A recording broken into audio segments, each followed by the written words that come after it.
Hello प्यारे बच्चों, आज हम आपके लिए लाए हैं एप्पल के इंटरव्यू का क्वेश्चन जो इंटरव्यूअर ने सॉफ्टवेयर क्यूए इंजीनियर में पूछा था। ठीक है, से पूछा था। तो ये उनका क्वेश्चन क्या था? उनका क्वेश्चन ये था कि हर 10 सेकंड में दो टाइम स्टैम्प बेस रिक्वेस्ट नहीं हो सकता। तो हमारे पास कोई टाइम होगा तो हर 10 सेकंड में सिर्फ एक ही होना चाहिए। तो फिगर कर लो कोई ऐसा वे जिसमें तुम 10 सेकंड में सिर्फ एक ही रिक्वेस्ट को भेज सको। तो इंटरव्यूअर ने इसमें एक लिस्ट ऑफ टाइम स्टैम्प हमें दे रखा था। तो हम देख लेते हैं, चैट जीपीटी से हमने वो लिखवा रखा है। तो हमारे पास लिस्ट ऑफ टाइम स्टैम्प तो है, लिस्ट ऑफ टाइम स्टैम्प हमारे पास है जो इंटरव्यू ने हमें ऑलरेडी दे रखा है। हम देख सकते हैं कि इंटरव्यूअर ने यहाँ पे इंस्टेंट करके एक क्लास को यूज़ किया है। इंस्टेंट होती है एक टाइम स्टैम्प को होल्ड करने के लिए जो कि नैनो सेकंड तक का प्रेसिजन आपको दे सकता है। तो देखिए, आप नैनो सेकंड तक की अगर आपको ऑपरेशन परफॉर्म करना है तो उसके लिए कितना परफेक्ट होता है इंस्टेंट। ठीक है, तो इसमें हमने कुछ नहीं किया, एक लिस्ट बना ली है और उसमें जस्ट वैल्यू एंटर कर ली है टाइम स्टैम्प की। और ये जो इंस्टेंट क्लास होती है ये यूटीसी में अपना हमें टाइम देती है और आप इसे चेंज भी कर सकते हो। इंस्टेंट की यही खासियत होती है, यूटीसी से आप किसी और टाइम जोन में भी आप स्विच कर सकते हो। ठीक है, उसके बाद हमने क्या किया, हमने फ़िल्टर रिक्वेस्ट को कॉल किया है और इसमें हमने अपनी लिस्ट दे दी टाइम स्टैम्प वाली। ठीक है, टाइम स्टैम्प वाली लिस्ट है, लिस्ट इंस्टेंट। अगर यहाँ पे टाइम स्टैम्प वाली लिस्ट इंस्टेंट है तो रिसीव करने के लिए भी ही सेम इसे चाहिए। ठीक है, अब क्या है, हम लॉजिक की बात करते हैं। टाइम स्टैम्प इंटरव्यू ने दे दिए, अब आगे पीछे दिए हैं तो उन्हें सॉर्ट करना पड़ेगा पहले, तभी तो हम उन पर ऑपरेशन परफॉर्म करेंगे और डिफरेंस पता कर सकते हैं।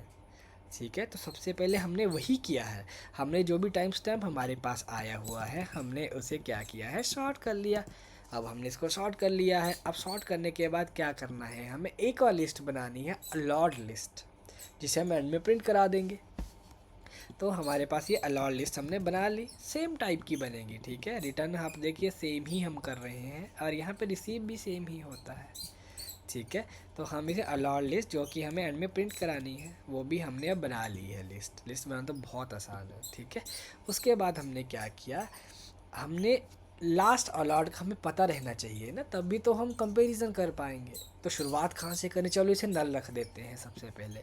तो हम इसे सबसे पहले नल रख देते हैं। हमने इसे नल रख लिया।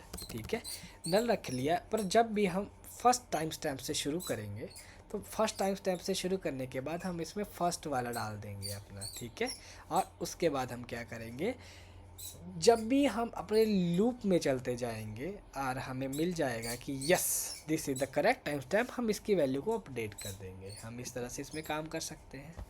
और यहाँ पे लूप चला हुआ है और एंड में बस रिटर्न कर दिया है। तो लूप का लॉजिक मैं आपको बता देता हूँ, बहुत ही इजी लॉजिक है इसका। तो इसने क्या किया, हमारी जो टाइम स्टैम्प की लिस्ट थी उसको हम एक एक करके हम उसमें चेक कर रहे हैं। तो पहली बारी में क्या होने वाला है, लास्ट अलॉट तो नल ही है। अगर नल ही है तो अगली कंडीशन पे क्या करना जाके इसको, ये ट्रू ही है और ये अंदर आ जाएगा, इफ़ के अंदर आ जाएगा फर्स्ट टाइम स्टैम्प के लिए, और ये उसमें टाइम स्टैम्प में ऐड कर देगा वैल्यू को फर्स्ट टाइम के लिए और लास्ट लॉ को अपडेट कर देगा। तो फर्स्ट टाइम में हमारे पास ये वाली वैल्यू के आई थी तो इसने वैसे ही अपडेट कर दी। अब सेकंड में हमारे पास ये वैल्यू के आएगी। ठीक है, ये वैल्यू के आई तो लास्ट लॉ नल तो नहीं है, ये फॉल्स है। बट इस बार ये वाली कंडीशन भी चेक होगी। टाइम स्टैम्प में 5 पड़ा हुआ है तो 5 सेकंड को उठाएगा और लास्ट अलॉट में 0 पड़ा हुआ है वो उसको उठा के माइनस करेगा। अरे वो तो 5 ही आ गया, क्या वो ग्रेटर देन 10 है? नहीं है, ग्रेटर देन 10 वो नहीं है।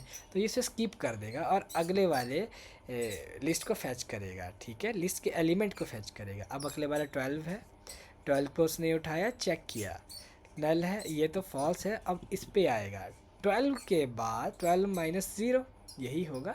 अभी टाइम स्टैम्प में 12 पड़ा है, लास्ट वाले में 0 पड़ा है, तो 12 है जो ग्रेटर देन 10 है।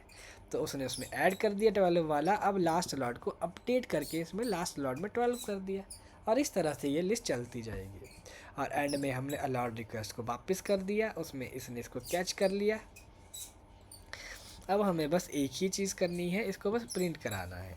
ठीक है, बस इतना छोटा सा लॉजिक था। ये क्वेश्चन काफ़ी पूछा गया था, इसको अब हम प्रिंट करा लेते हैं। हमें लगता है प्रिंट हमने आधा ही किया है, इसे भी हम प्रिंट करा लेते हैं। तो हमने इसको प्रिंट करा लिया। आप चेक कर लेते हैं कि हमारे पास आउटपुट क्या आता है। इसमें कुछ इसने दिक्कत बताई, क्या दिक्कत है सरकार इसको? अच्छा, ये तो हमने आधा खा ही लिया है, इसको भी हम पूरा कर लेते हैं। कॉपी पेस्ट में भी दिक्कत, ठीक है, इसको हम इस तरह से कॉपी पेस्ट कर लेते हैं और इसको ये कर लेते हैं। अब तो सही लग रहा है, अब चेक कर लेते हैं इसको एक बार। ठीक है, इसने हमें टाइम स्टैम्प्स को दे दिया है। तो ये तो बहुत इजी था। अगर आपको फिर से समझाना है, टाइम स्टैम्प हमारे पास आ गया, इंस्टेंट हमारे पास था। ठीक है, अब इंस्टेंट के बाद हमने इस फंक्शन को कॉल किया जो कि स्टैटिक टाइप का था, तो डायरेक्ट ही हमने कॉल कर लिया।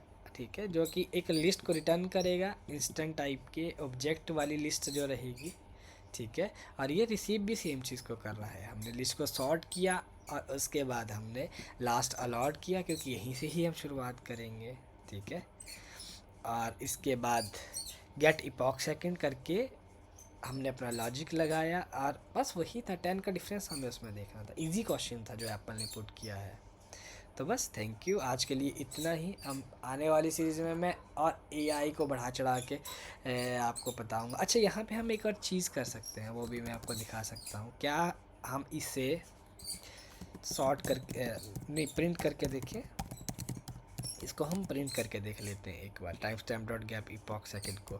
हम उस टाइम में जाएंगे जब ये नल था, उस टाइम पे इसकी क्या वैल्यू प्रिंट हो रही थी जब ये नल था। ठीक है, क्योंकि फर्स्ट टाइम में तो ये नल ही था, इतना तो हमें पता ही है। ये देख रहे हैं, ये अजीब सी वैल्यू, एक गेट इपॉक सेकंड को उठाया जा रहा है, ये तो ज़ीरो ही है इसका इपॉक सेकंड। ठीक है, तो इसने वही से चेक किया। ठीक है, ये तो इसकी अलग से कोडिंग है इसकी, ये हमारे काम की चीज़ है भी नहीं। ठीक है, और बस ये गेट इपॉक सेकंड्स को ही आपस में वो करता है, 5 सेकंड ही तो देगा इसको ये, राइट। इसको 0 मानेगा, इसको 5 सेकंड मानेगा। तो इस तरह से आप इसकी वैल्यूज़ को भी देख सकते हैं कि कैसे इसकी वैल्यूज़ आ रही है। ठीक है, थैंक यू, आज के लिए इतना ही है दोस्तों।